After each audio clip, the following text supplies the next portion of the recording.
Well, hello everyone and welcome back to Adrian's Digital Basement.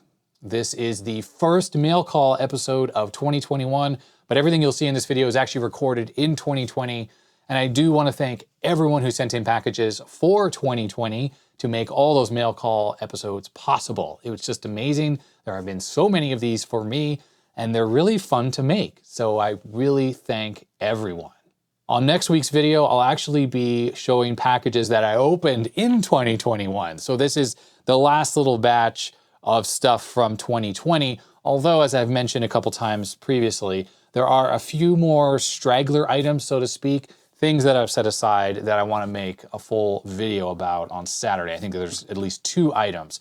So if you sent something in and you haven't seen it yet, that might be why. Although stuff I'm opening in 2021 is actually stuff I received kind of middle of November all the way through December. So anyhow, that's the process. My process is to open up all the packages here, sitting here, kind of one after another. I take notes on what I do, and then I film the on the bench section later, and I piece together the sections to try to make them the right amount of time. And if I can, to make similar content. So like say there's a bunch of Commodore stuff, I'll try to put the Commodore things together. So that's how it works. It takes me a little bit of time to kind of get through everything. And I also don't open the packages until I open them all up together. And that just helps me keep track of all the footage and the video files and stuff. It's a workflow thing. It can be a little difficult when you're just one person trying to keep everything organized. And I'm not the most organized person in the world. So keeping all these video files together and the mail call items together so I can film all the segments and I want to make sure I don't forget stuff. Well, that's what I have to do. So anyhow, enough talking. Let's get right to it.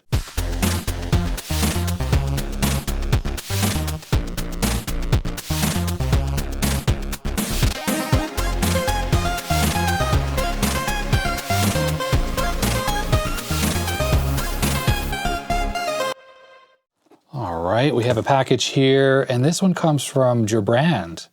And I'm sorry I'm saying your name wrong, I'm sure. He's from the Netherlands as well. So 2 mail call in a row from the Netherlands. I got this on the 26th of October. What are the chances? Let's take a look at his note first. He writes, "First off, let me thank you for all your wonderful YouTube content you're making. I really enjoy watching your videos, so keep up the good work. In the video where you were unpacking the Apple II, you mentioned having an Apple II where you were young that had a Z80 card in it, or Z80. As it happens, I have one of these cards laying around for some years, and since I'm not and probably never will be using it, I wanted you to have it. I got this card years ago. It was a collection of old electronics which were given to me after a friend's father had passed. I hope it still works. I don't have an Apple II to test it on. Hopefully it makes an interesting video someday. Inside the box, you'll find some other random stuff I found or collected over the years, mostly from thrifting. I hope you enjoy it and have some use for it or whatever. Greetings from the Netherlands." Okay, and then and then he has his name, Gerbrand Sterenberg. Yeah, and he writes, parentheses, "Yeah, I want to hear you try to pronounce my name," with a happy face. Gerbrand, Gerbrand Sterenberg. How off am I on that pronunciation? I am curious. Okay, so let's see what we got here. There are packing peanuts. I give up. They're going all over the floor. I'm gonna have to do a massive cleanup in here. Luckily, these packing peanuts are the biodegradable type, the ones where when water touches them, they just disintegrate. Now this looks like the Z80 Softcard, and it is. So this is super awesome that I got this card. But what is funny is I think by the time you see this mail call video, you will have seen the Apple II video on my channel on the Saturday video that I ended up buying one of these on eBay because I didn't know I was going to be getting one and I really wanted one and I saw one and I think I spent $60 or something like that on it, and it was on the Microsoft Softcard.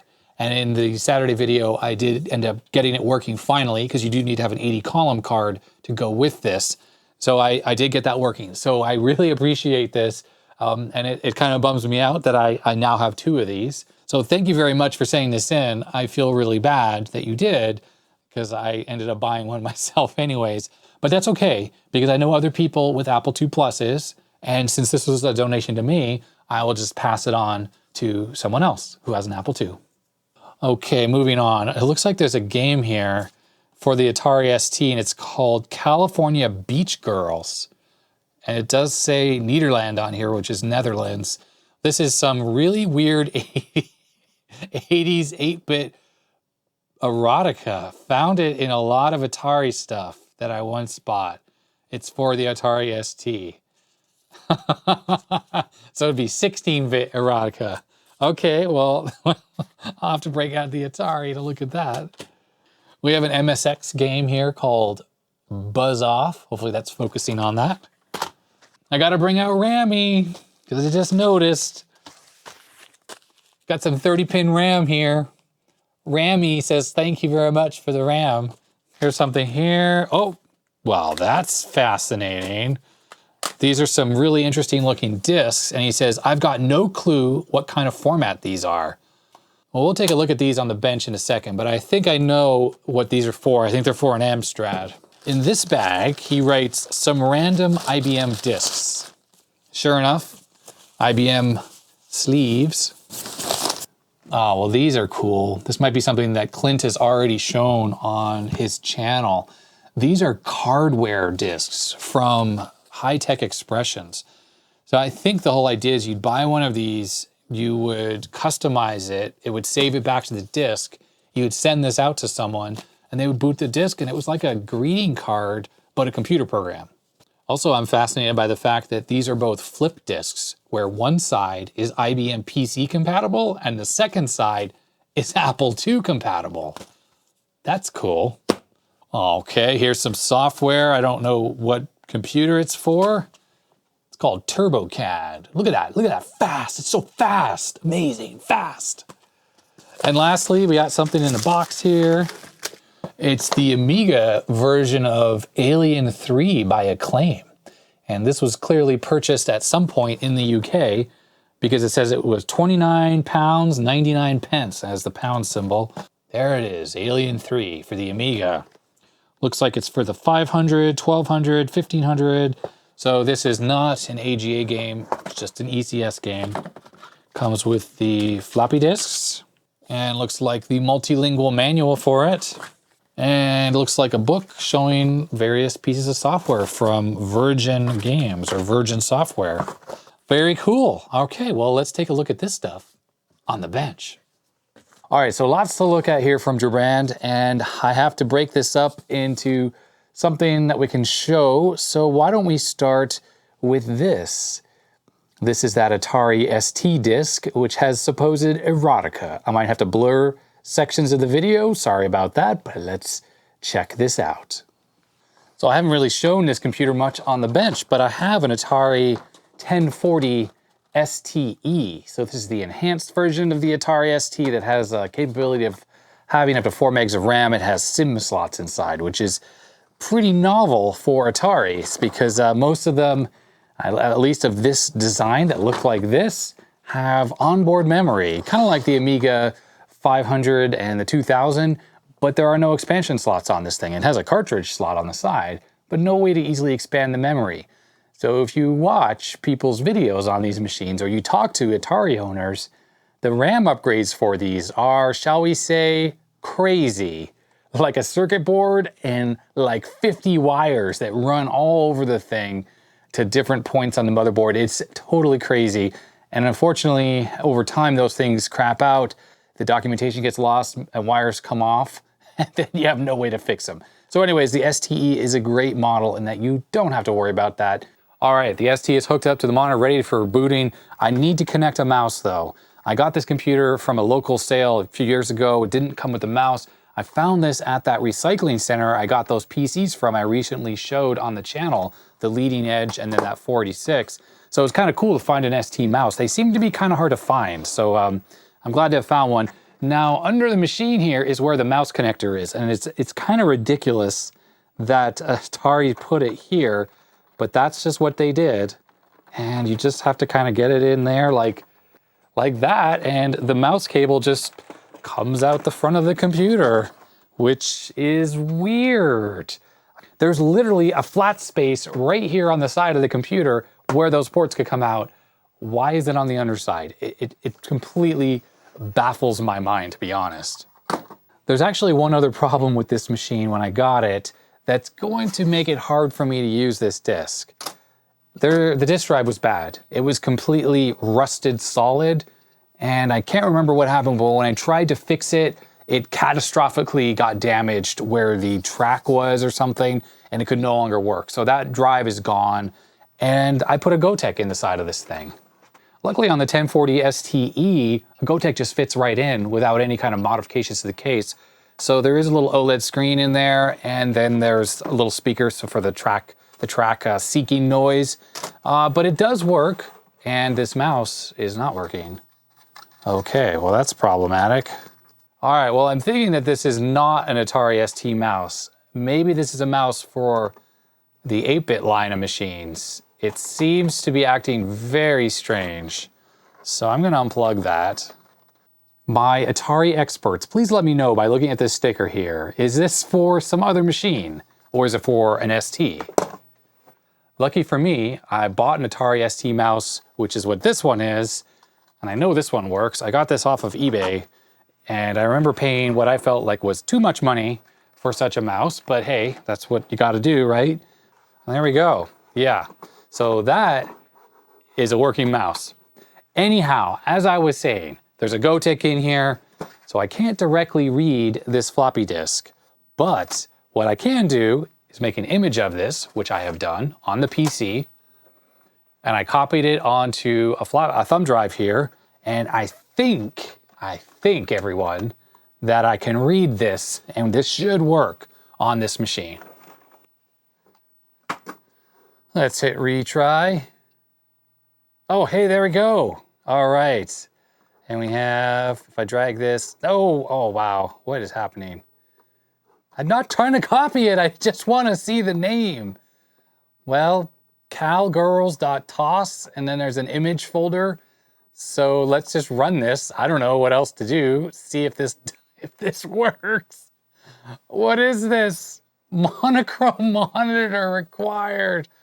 I do not have an adapter for the monochrome monitor. I know I could just use a normal VGA monitor, but yeah, I don't have that. So I guess we're not looking at this. It's high resolution 640 by 480 or 640 by 400, whatever that monitor resolution is.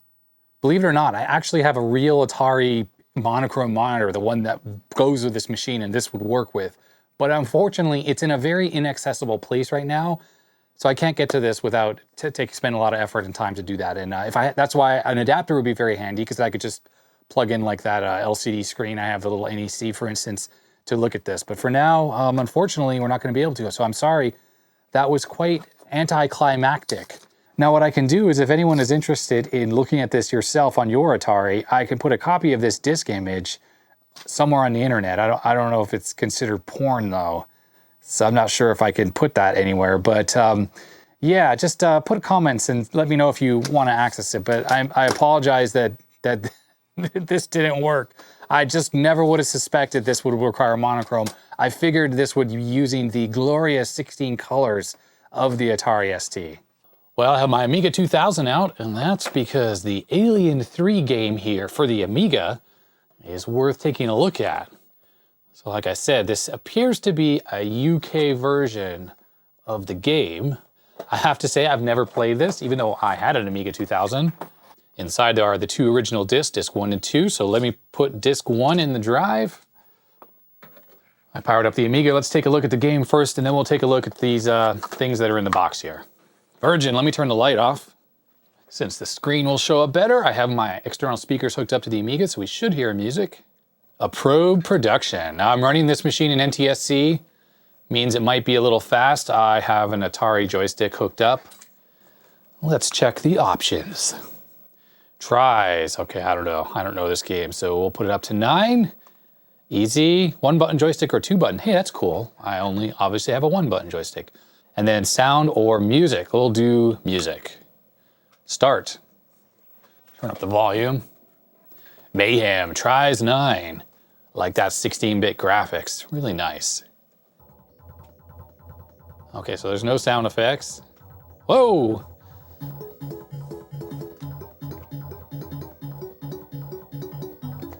Oh man, this game is hard. And I have it on easy? Oh, come on. So I have energy level here that gets knocked down when I get hit by the aliens. Let's see what's down the stairs here. Okay, we got more weapons.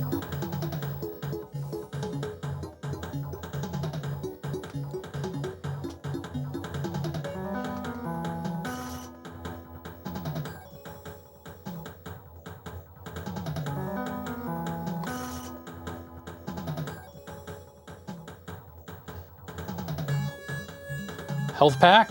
Seems like I have to free the men here. Getting a little bit of glitching, and that could be because this Amiga has an accelerator in it, and this game may require me to boot up into 68,000 mode. Okay, so that's enough of that. Let's take a look at these books here that are in here. This will probably bring back some memories of people who owned these games back in the day. So complete the circuit. So this is obviously for Virgin Games, IBM PC compatible, CD-ROM, Amiga, and ST for games from 93 and 94.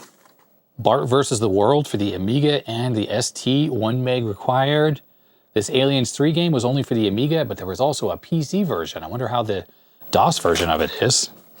Oh yes, Mortal Kombat. So I was in university and I had an Amiga 2000. It was right around this time. I went to college in 93 with my Amiga 2000. And I remember when this game came out, I played the crap out of it. I had people coming into my dorm room and we were always playing it. I didn't realize there was a PC version. So I thought the Amiga was so amazing that there was an Amiga version, but clearly I could have been running it on my PC. I did have a PC at the time, but I seem to recall there were people in the dorms who had Super Nintendo and they had the version as well. So it was always like, my version is better, etc., etc. I never realized there was an Apocalypse Now video game, only for the Amiga though. And there it is, 7th guest, brand new game for the PC CD-ROM, of course. Dune 2 video game. Never played that I recall, at least. McDonald Land video game for all 3 systems. All right, and then a version of Cool Spot, which was a game that was on the Genesis and the Mega Drive, if I recall, and there was an Amiga version. Interesting. And there is Cannon Fodder. I remember when this came out for the Amiga, it was quite cool. I guess I didn't realize there was an ST version. I didn't know a single person with an ST in the US here. I knew other people with Amigas, and of course PCs, but no one who had an ST. So I just wasn't familiar with games. Now I do know people now who had STs back then. I just didn't know them back when these games were new. So yeah, cool. That'd be a neat catalog. I can imagine if you were a kid and you bought one of these games or got it for Christmas and you went and looked through there and you're like, oh, these are all games that I really want. So there it is. There's the manual for this game. It was a tie-in with Alien 3 movie, which was not a good movie. I love Alien and Aliens, 2 very different movies, but Alien 3, I don't think I've watched it more than once or twice because I don't think it's very good. And the future is now. Spaceship Sulaco, which is carrying the cryotubes that Ripley, Newt, and Hicks have been in state of hypersleep, is being propelled through space. Yeah, Alien 3 starts out right where Alien 2 ends, and right away, Hicks and Newt get ejected into space due to some malfunction, and then all that's left is Ripley, which is Sigourney Weaver. She has to go down to a planet. The whole movie is just dumb. I mean, anyhow, here's how to play the game and whatever, and yeah, so obviously it's different languages, not much to it. It's manuals. Pretty simple stuff. So yeah, thank you, Gibran, for this. I'll be giving this game away to someone I know, someone who likes to collect software, especially Amiga stuff. And for testing out this next stack of IBM disks, I broke out my IBM PC 5150 here. Now I know it looks weird with the Commodore 1084 sitting on top of here, but this monitor is totally CGA compatible and it works, and it's the one I have handy, so I'm gonna use that. But yeah, my 5150, you've seen this on my channel plenty of times before. I think I fixed a bad capacitor on the motherboard, stuff like that. This Model F keyboard right here, this is one I actually picked up at the recycling center with that leading edge machine and the 486 and the Blender PC. It was just something that was sitting in a heap of stuff that was ready to go, and I thought, well, I could use an extra one of those. So I grabbed it. It's untested though. I have no idea if it works. It was filthy. I cleaned it up quite a bit. At some point, someone had stuck these stickers all over the keyboard, so it has these red ones on the tops, and then the face has Greek symbols on it, scientific notation. So maybe someone was using their PCXT or 5150 for scientific writing or something, where they were writing papers and needed those characters. I didn't peel the stickers off, even though the ones on the tops of the keys here are relatively dirty.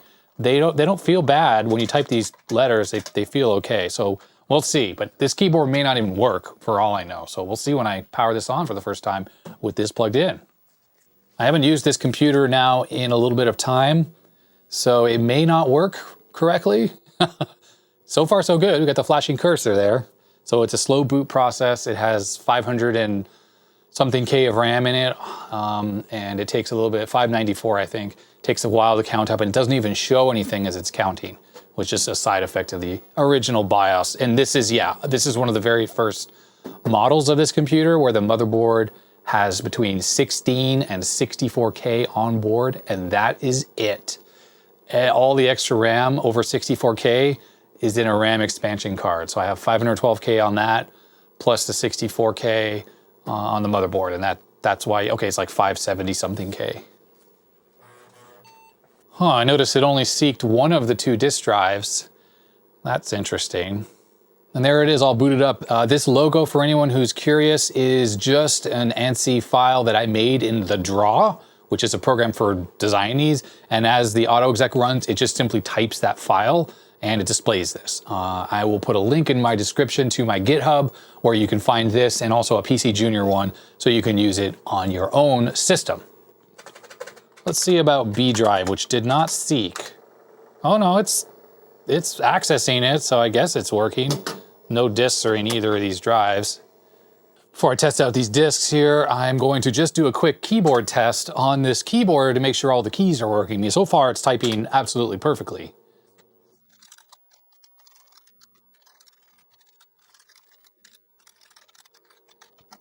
All right, well, one key is not working, and it's the escape key, which did seem to work after I pushed it a few times. I'm just gonna pop that off, blow a little bit of air in there, and that should fix it right up.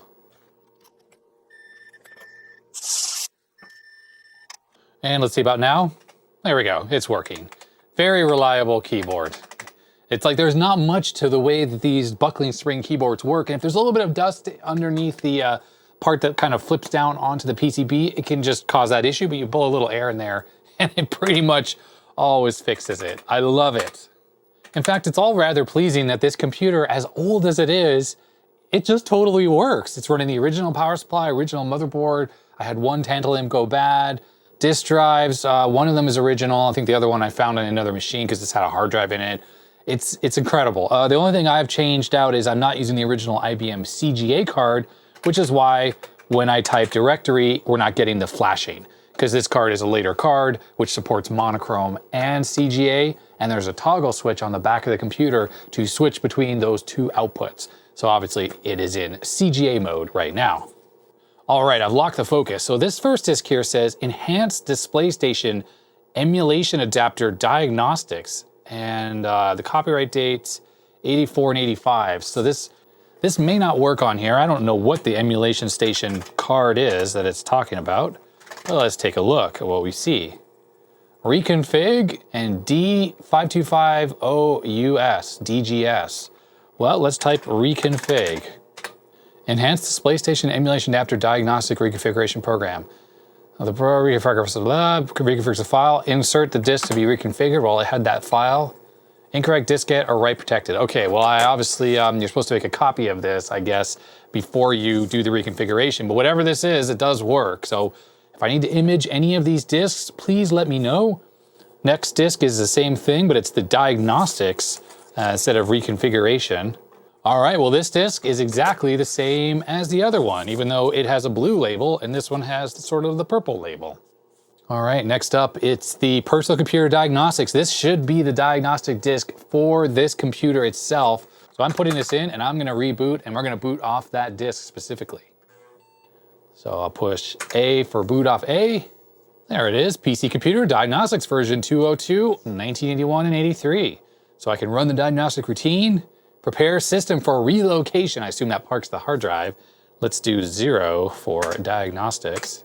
So far, so good on these disks. So good old 360K disks are very reliable. It seems like the media quality was very high on these original disks, and it seems like more often than not, if they weren't stored in damp, wet environments, they usually work, I've found.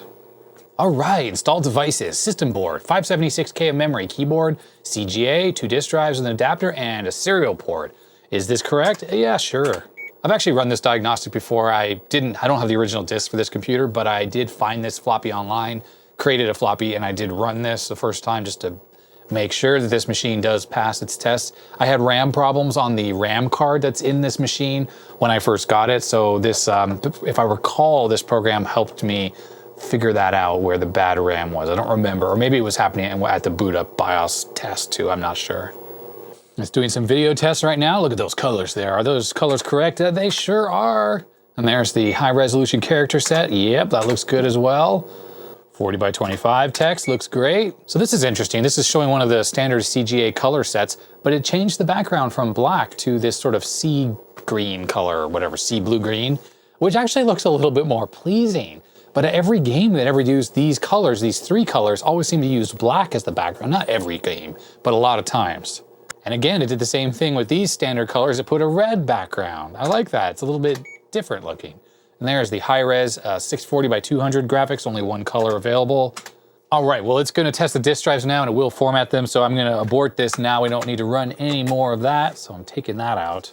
Other disk that we have here is, this has certificate of ownership for the IBM Enhanced 5250 emulation program, and I guess this is it, but it appears to be a non-English version of it. So let's run this. Now, obviously this requires a specific adapter card that allows it to emulate. I think it's probably like some terminal emulation, right? But it probably interfaced to some mainframe, something like that.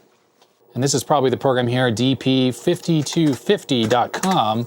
Let's see what exactly this does on my computer, which I don't have this adapter, so it's probably gonna fail. And it says the card was not found. Okay, so that doesn't really work. Now, fascinating that this is a non-English here. It's such a hard to read label. I wonder if that is German. It looks German, but this all looks English here. In fact, there's a text file that looks like a help file. We'll just look at this. Okay, well, yeah, this is not in English here. This is definitely in German. There are 2 disks that say DOS on them. This one's a little bit crunched, but this says DOS, and it looks like it says 2.1 here. This one says supplemental programs. Let's try booting off of this disk. And I'll put the supplemental disk in the B drive. I'm gonna push A to boot off the floppy drive. It's seeking very quickly on there. Whoa. To create your national copy of DOS, follow these steps. What is this doing? I'm just gonna Control-C out of that. And yes, this is a single-sided disk there. So let's check out the B drive and see what exactly is happening on that one. It just looks like more stuff. Hey, there's a Music and a Music A basic program. So why don't we run Basic A, and I'll load this Music A, and we'll see what that does exactly. b:music_a.bash. It seems like it's trying to load off the tape port on the back of the computer. I really can't remember how to load stuff off the disk with Basic, on the PC. Wow, I can't even do Control-Delete. Oh yeah, okay, it did work after enough holding. Well, I loaded the regular basic.com, and it has a D here in front of the version number, which I think means it's disk version. So let me try loading the music program off the B drive. bmusic.bash. Yeah, I feel like a total noob. I can't make this work. So yeah, please put comments in the comment section below. I was just doing a little reading on my phone, trying to figure out how to do this, and it's not really apparent. And I don't have the original manuals, so there's not too much I can do.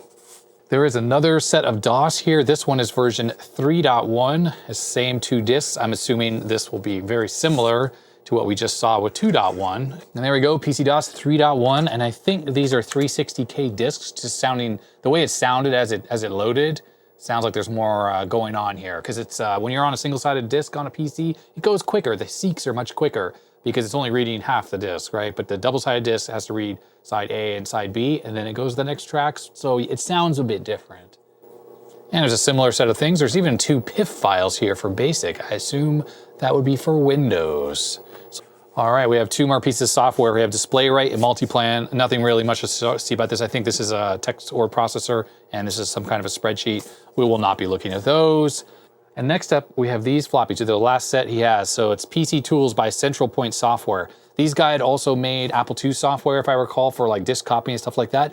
But the funny thing is their address is written right here, 9700 Southwest Capitol Highway, Portland, Oregon, and their phone number. So another Portland company right here. So that's pretty hilarious. Let's, which one should we try? I don't know.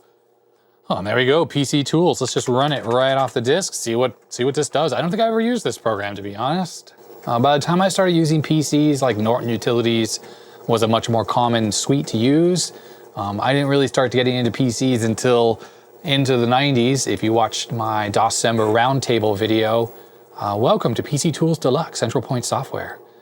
Yeah, if you watched my, oh, wow, okay, so this is like a utility. Looks like you have two columns if you need to copy files back and forth, move, all the usual utilities here. So this was pretty helpful back in the day, because if you just weren't used to DOS and you wanted to, say, select several files, move them to a disk, instead of having to copy each one at a time using wildcards and things, use a tool like this was pretty helpful.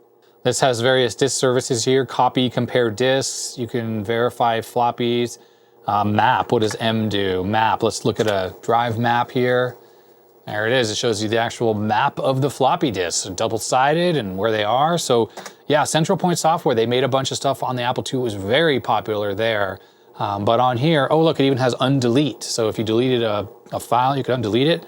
System info, let's see what this does. There it is, IBM PC. I have DOS 622 on there, that is correct. 8088, relative speed to original, 100%. Oh, look at this. The CPU has been tested and has been found to allow interrupts after a change to the stack segment. It should be replaced with a more recent version, as it could cause random system problems. So I guess what, the earliest 8088s in these PCs weren't exactly to spec somehow? Is that what this is trying to tell us? If you're familiar with this little problem, please let me know.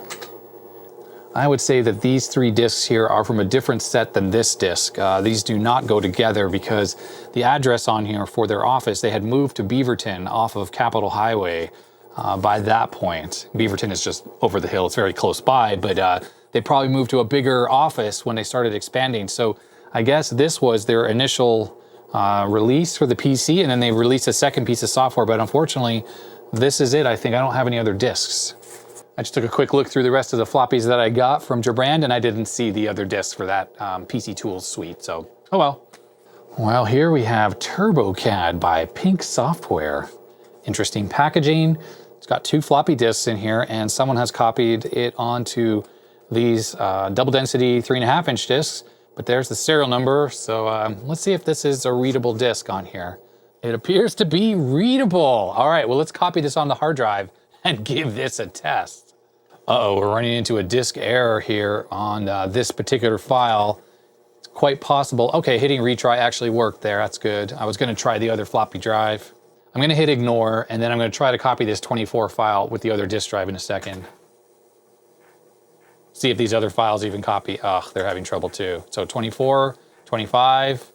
Sometimes it really does help to try a different disk drive. This is a different brand drive. It may read this disk a little bit better than this A drive here. So I'm just gonna try copying the whole thing again. Copy B:****. I'm gonna overwrite. I think it was around 24 that it started having problems. Let's see. See, this drive is actually reading perfectly. Now the other drive might be dirty, so I got my cleaning disk out here. I'll clean it in a second, but check it out. So if you're trying to read disks and you're having problems, keep in mind that sometimes all you simply have to do is try a different disk drive. And here is disk 2. Let's just copy this as well. On disk 2 here, I see an install.com, so we might have to run that. Hey, look at that, copied both disks successfully. Before I do anything else, I'm gonna clean the A drive. Now, this was the cleaning floppy from Tandy that a viewer sent in, if you guys remember that. So a little bit of this IPA on here. And we just do dir A:, just get it to access a little bit. Should do the trick. All right, let's try this install file on here. What does this do? Ooh, look at that. Do a complete installation, just change a few things, regenerate the default system. Well, let's just try change a few things. Okay, it's looking for something on the A drive. That's not gonna work. I'll substitute the A drive with the B drive. Maybe this works. So now when we go to A:, it's accessing the B drive. It works, yeah, okay, so you can do that. helpful because in this case, the A drive is not reliable. So we'll do ace install here off this disk. Even though it thinks it's A, that should hopefully trick it and allow us to do the install. Here we go.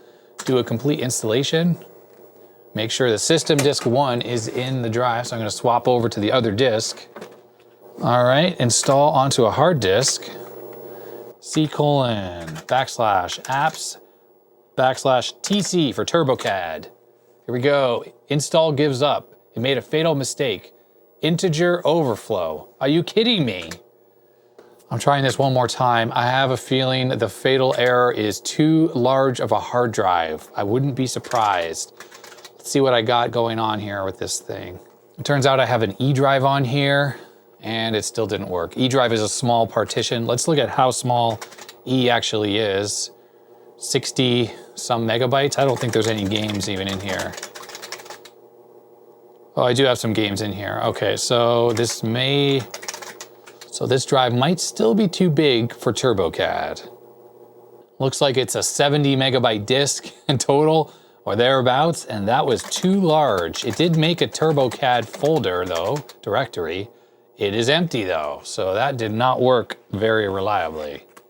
Well, I could fiddle around with this for hours, but unfortunately I need to move on, so I'm not gonna be able to show off TurboCAD, unfortunately. So if you are familiar with this tool and have fond memories of it, yeah, please put a comment in the description below.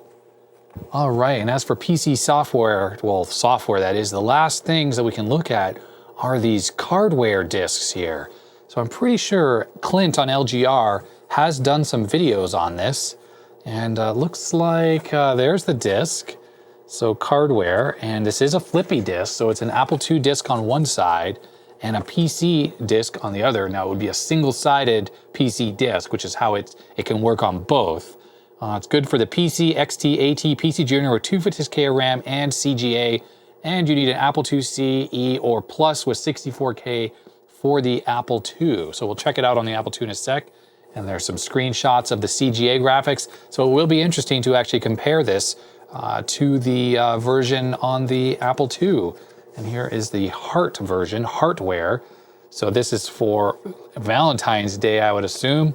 So you would buy this off the shelf, it would be hanging like this, and you'd get home, and I think you put the disc in your PC or your Apple II, and you customize it, and it definitely writes to the disc.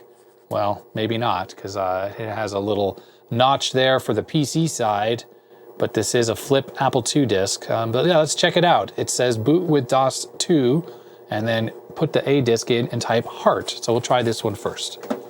I hope that it's in focus. I have checked it, but it's hard to see on the little tiny screen. Let's run Heart here. Oh, animated friendship greeting disc and love note maker. So cute. Let's make, what should we do here? Select the option by pressing the corresponding number. Why don't we do number 1? There we go. Let's try this. There's not a more beautiful sight than the world in the morning light. From the birds that nest in the tree to buds that bloom so rich and free, moments shared are best 'tis known. No one likes to be alone.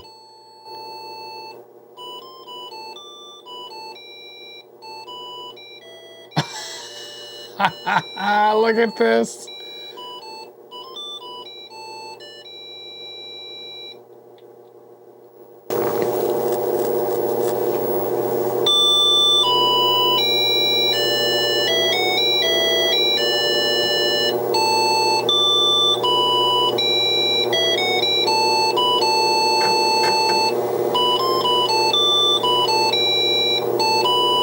Okay, well, I'm not going to read all the poetry here. I think you get the idea. I guess somewhere in here there'll be that message that I wrote at the end, and then I guess you would type it in. It would customize the disk, and you'd send it off to the person who you wanted to get this greeting.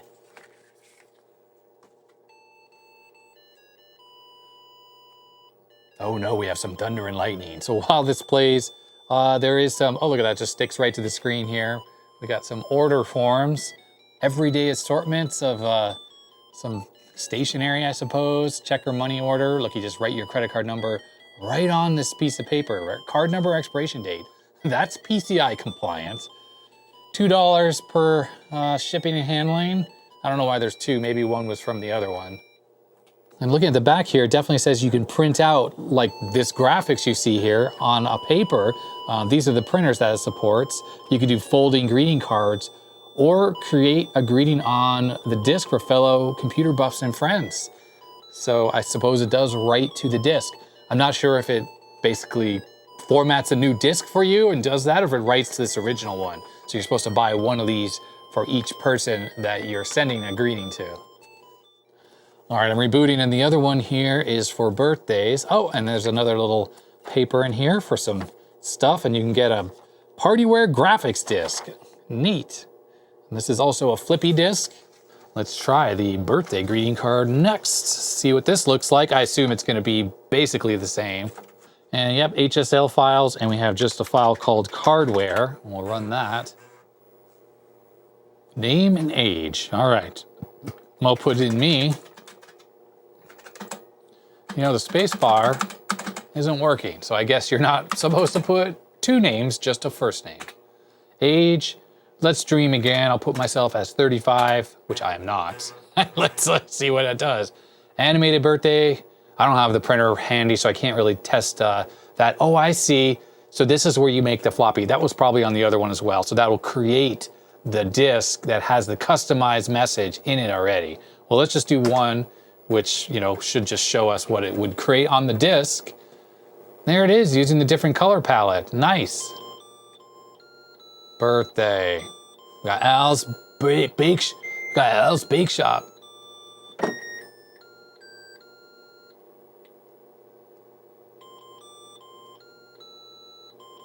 All right, well, yeah, just plays happy birthday. Oh, look, there's my name. Hey, you know what? In the old days, that would have been really cute if someone sent something and that was there, it did that. How neat would that be? So it just seems to go through a whole bunch of birthday stuff. Look at that, 35, there it is. He's very red-faced, the baker here. But there you go, that's the CGA color palette. Hey, there it is. That is really, really cute. So this will give us a good idea what the PC version looks like versus the Apple II version. The Apple II version will have more colors than CGA, but on the other hand, it will be lower resolution. All right, I'm gonna put the PC away and I'm gonna break out the Apple IIe because we gotta look at the CPM card anyway. And let's see what these greeting cards look like on the Apple II. All right, I broke out the Apple IIe Platinum, and again, the Commodore 1084 monitor is sitting on top of it. Anyhow, I've exited out. This is the birthday disc, so we're gonna flip this over. PR number 6. So let's do musical animation. Oh no. So the music is the same, but where's the graphics? We're going on a shopping spree, it says. That doesn't even look any better than the CGA. Where's the green and the purple that the Apple II can do? It's simply using the same 4 colors that the CGA version. That's lazy. This was a lazy port. Oh, look, and the font doesn't even look as good. Okay, so this is definitely a lesser good version. All right, sorry, I'm getting distracted by this. This is a less good version of this than the PC version. Even though the PC version has those kind of ugly CGA colors, this is not even taking advantage of it. And this music is so loud. That's just the Apple II. There's no volume control. There it is. There's the little toy thing. Are we gonna see the birthday cake here? Oh no, here's the toy screen. Yeah, I mean, it's still cute. It's definitely cute. So like a little Raggedy Ann doll there. Oh, here we're gonna see the baker's face. There it is, it's just orange. Wait, oh, there's the 35, okay. He's gonna blow the candles out. Oh, you know, the animation is a lot less good. Happy birthday, Adrian. This is very disappointing, this font right here. All right, let's check out the other CardWare disc. Hardware. Seems like the functionality is pretty much the same. Well, yeah, so on the PC version, if I recall, this little poetry section had Oh boy, the music. It had a background picture that this is just black. Same music though. All right, well there is the same graphic, but on the PC version it was using the purple and the green color scheme, wasn't it? It's definitely a lot slower and the graphics are less clear, but that's kind of what we expected on the Apple II. So yeah, the scrolling on this section too, it's really slow, but obviously not very efficient scrolling routine. I know the Apple II can do better than this. There's the butterfly. It's still cute. I mean, don't get me wrong. I'm talking smack about it, but it's actually pretty cute. I like the concept of these discs, and I think if I had received one of these when I was a kid, I would have really, really enjoyed it. Look at the slowness of that. Funny. All right, let's exit out of that. Oh, it just crashed. All right, well, this is a segue into this, which is a Microsoft CPM card. As I had mentioned before, I didn't have one of these cards, and I had one as a kid. And so I went out and bought one on eBay. And then Jabran sent me one. So I really appreciate that. But let's just see if this card works. These are very reliable. I think I may have to fiddle with these switches here. I did have to do that on the one on the Apple II Plus, which I showed in the 2 Plus video. But let's see if this works as it is here. I still have the CPM software on my Floppy Emu here, so I'm going to unplug this disk drive and connect this all up.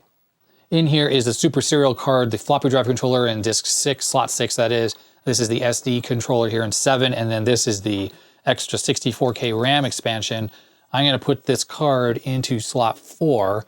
So 1, 2, 3, 4. There is no slot 0 in the Apple IIe. That is only in the 2 Plus. Let's unplug the floppy drive and plug in the Floppy Emu.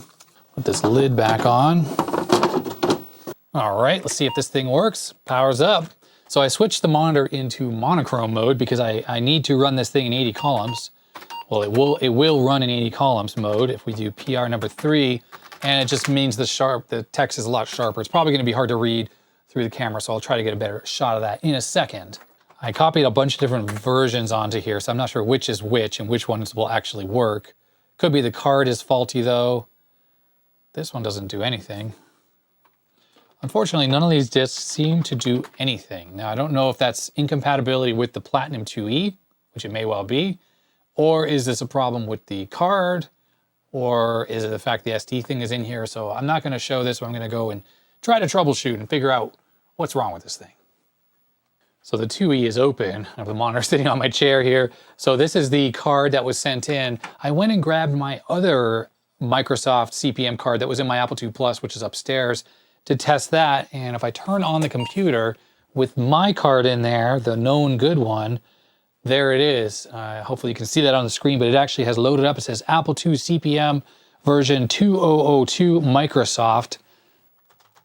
And I type DIR and it shows up. So absolutely, the original Microsoft card works fine in the Apple IIe. There's clearly some kind of a fault on here. So it's worth doing a little troubleshooting.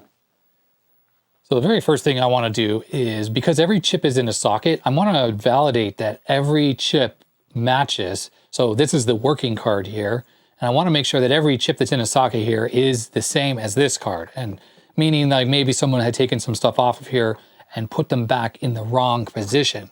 Now, because these are TTL74LS logic chips, usually that doesn't cause any kind of permanent damage. It's not going to kill one of these chips to do that. But it's quite possible that something got swapped around. So I think I'm just going to start looking and checking each one of these chips and make sure they're the same, because these cards look identical otherwise. I don't think there's any actual difference with the cards. So I would therefore imagine that every chip should be the same on both. Well, and I actually found some issues. So this is the card that is working, and this is the one I got sent. These two ICs are in the wrong position. They're swapped around versus my card. Silkscreen markings are all the same. And then this IC up here in U4, 74LS113 on that card, but on my card, it's a 74LS107. So I'm not quite sure if that's a compatible part swap, but I think right off the bat, I'm gonna switch these two around and then we'll see if this card works. And actually under the socket, they did write the Silkscreen 74LS367, which is this chip. So why is that different than mine? Let me pop it off of mine. What if it's wrong on mine? How is this card working? What does this say under here? It's not written anything.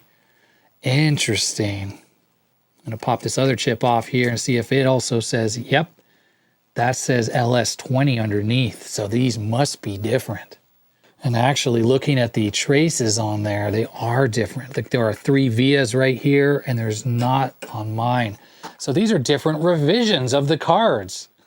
Well, I gotta thank Microsoft for at least marking the PCB so I didn't just blindly swap those, because I would have if it weren't for that. And the 113 up in U3, that is what is marked on the silk screen as well. So I guess that was another change to this PCB. So there are schematics available for the Microsoft Softcard. I don't know if it's for this version or this version, it's out there. But because this is all socketed, I am just gonna push these chips into the sockets, make sure they're in there firmly. They are pretty well in there firmly. Microsoft used pretty good sockets. And then what I'm gonna do is I'm gonna swap the Z80 processor, the Z80, sorry. It's an American processor and people are like, you shouldn't say Z80. I am Canadian after all. So Z is how you would say it in Canada too. But what's funny is I found this little box in my stuff with the mail call things that I opened. And I don't know if Jabran sent this in. I think this is another NEC. Oh no, sorry. This is an NEC V20 processor.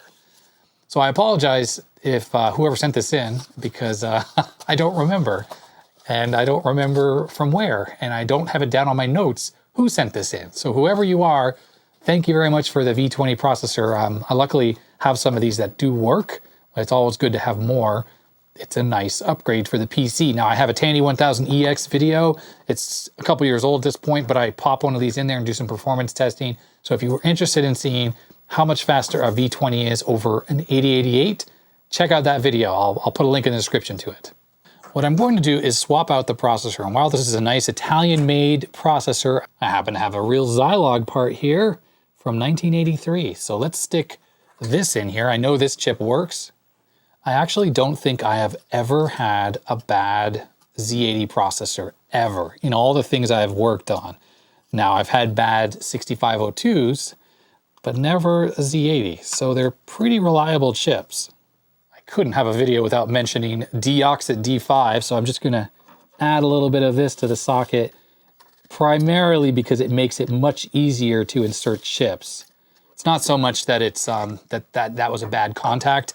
These sockets are very, very tight.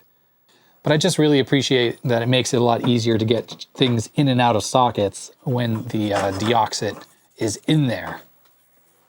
As I was saying though, I don't necessarily think this is a bad processor, just might as well try it. It may be one of these other logic chips, and while diagnosing it by going through the schematics, trying to figure out what looks wrong while it's in the computer, it's a bit hard. And because this is all socketed, I gotta say that the lazy thing to do is take my Mini Pro and just quickly test all these. It would only take like a few minutes to do that. It'd be faster than trying to troubleshoot the exact issue with this board. All right, here we go. Let's see if there's any change at all. It works. It is absolutely working. This here is the card that from my Apple II Plus, I can tell because the dip switch block is different. And there it is. It just came up. Sorry, the monitor is so tilted over. But there it is, DIR. Let's see. It works. Unbelievable. Well, just in case pushing the chips down is not what fixed this, I'm going to swap it back to the original Italian-made CPU. Yeah, let's see. I can use this chip puller to get this out. Once you've used Deoxit in the socket, it makes it really easy to get chips in and out. When they've been in there a very long time, it can be really hard to use this. So I recommend using something like this, the WeHead chip lifter first. Then you can use that to get up. Once the Deoxit's in there, it comes in and out really easy. Giving the pins a little inspection. Everything looks fine. So I'll pop this back on here. There we go. Goes in very easily because of the Deoxit. All right, moment of truth. Here we go. Boot it up. And look at that. It's not working. That processor is dead. This is actually my first dead Z80 processor that I've ever had in all my computers. And I have a good number of things like TRS-80s and things that use that. That's the first one. Luckily, this extra one is of the correct vintage because it came out of an old terminal or something that I got that was unfortunately too far gone to save, but the parts, like the processor, was totally good, of course.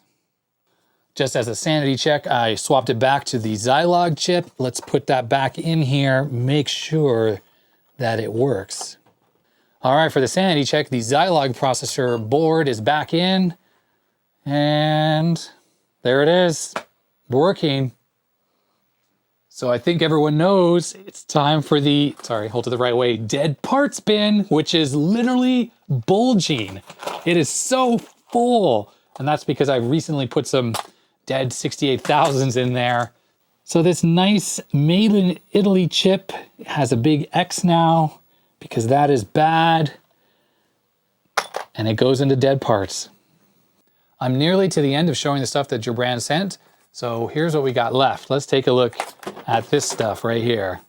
So we have an MSX game here, 32K. It's called Buzz Off. Does anyone remember playing this game? I've never had an MSX, never used one. I have an emulator on my Mister FPGA board for it, but I barely played around with it. These were super uncommon in the US. I think they might have sold some here because, of course, the Japanese MSX machines are NTSC, so they would work here. But I don't know if any were actually sold. People can correct me if I'm wrong in the description. I've never seen one. I don't know anyone who had an MSX here, but I know in Europe they were quite popular. So here's the game, Buzz Off, made in England, 1984, 32K. So what's interesting is I don't know which side is the game. Doesn't really tell you to try the other side. Let's pop out the liner notes here. So there's no graphics or anything to look at, so that's a bit disappointing. But it talks about the menu here and bonus points and levels and things like that. So yeah, neat. Too bad I don't have something to try it on. And then next we have these discs here. So he wrote, I've got no clue what kind of format this is.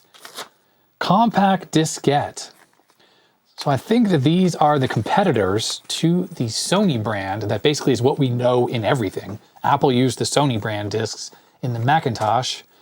These are the competitors. And I'm pretty sure that the discs used in the Famicom, that's the Nintendo Entertainment System in Europe, I'm sorry, in Japan, not Europe, was a variation of this disc format. But I think that these discs were what were used on Amstrad computers.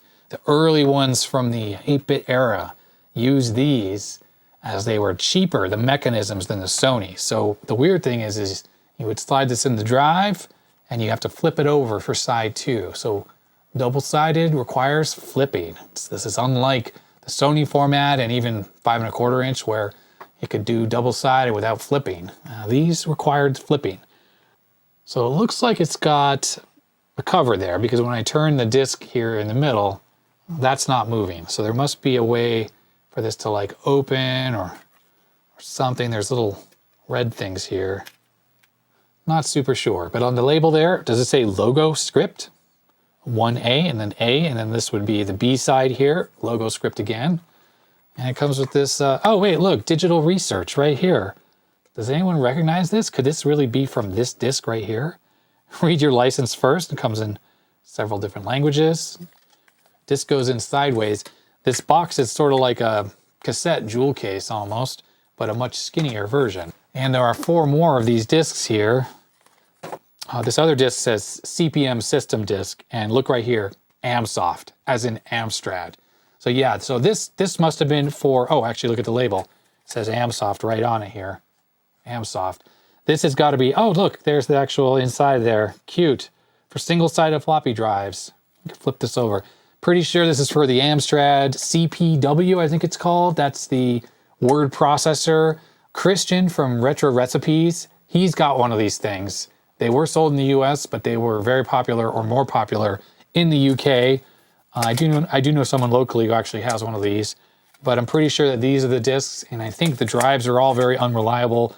And luckily you can install a Gotek in there instead of these. But yeah, I don't have any machines that would use this format. And these are some extra discs here, 1 piece. 2FD compact diskette. Let's look inside. No, nothing's written on the disk. Someone stuck a 5 on there. And this disk here, this has something written on it. Yeah, so anyhow, there we go. Interesting disk formats. Perhaps one day I will end up with a machine that uses this format of disk. So there we go. I think that's everything that Jabran sent in. The Z80 card is inside the machine here, but this is all the other neat stuff. So thank you very much for sending this in. Really cool stuff. I really got a kick out of the CardWare stuff here. And normally I'm not a big software collector. I don't really have space, to be honest, for things in boxes. They are quite large and consuming if you have a lot of them. But it's still fun, especially stuff like these. They're just weird and unusual. And I am still curious about this Erotica disc for the ST. So once I get my monochrome monitor out, eventually that'll happen, I'll have to go back and revisit that. And yeah, whoever sent me this processor, this V20, thank you as well. If that was you, Jabran, thanks. But if it was someone else, thank you very much for that. And with that, I'm going to end this mail call video here. If you liked it, I'd appreciate a thumbs up. But if you didn't, you know what to do. Hit that subscribe button to subscribe to my channel with the little notification icon to be notified when I upload new videos. It really helps my channel out when you do that. And of course, your comments and your suggestions down in the comment section below will be appreciated, especially if you have familiarity with any of these very interesting things. I'd love to hear about it. And anyways, that's it. Thank you very much for watching. Stay healthy, stay safe, and I'll see you next time. Goodbye.